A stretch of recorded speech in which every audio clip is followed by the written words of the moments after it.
A mobilizzazione di un leone, signor Leone, re e imperatore, aveva deciso di partire in guerra contro un usurpatore, o contro un popolo o contro un altro animale, poi comprima per quelli che si battono non rimangono uguali. Verifichiamo l'armamento, fate l'appello per matricolo, domani partiamo in guerra o paese in pericolo. I capitani fecero rimarcare lo Stato Maggiore Generale che in sta armata c'era qualche animale poco garbati, sottoposto alla paura, invalidi di natura, maniche di spazzura, piatti piani di zuppa, che vestiti da soldata avevano una cuppa.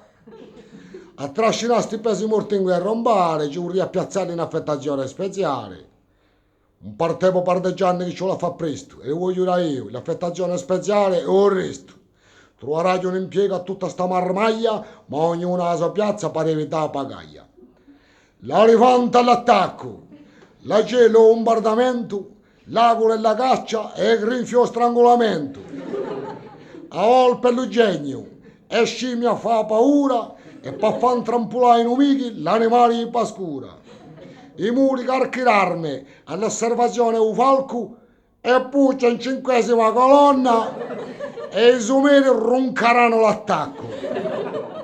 Se uno mica è numeroso impiegheremo i casi, dunque che un battaglione di vecchi si tenga pronto in tutti i casi. Domani all'alba attaccheremo il piano. Noi, ben inteso, guarderemo da lontano. I nostri soldati sono pieni di una volontà, ma mezza sti strampalati c'è da farsi stroppiare. Se ognuno tiene la sua piazza marciate pure, è il primo imboscato che trovo mi sciacco cruru cruru. Moralità, bella gamba su una guerra ben fatta.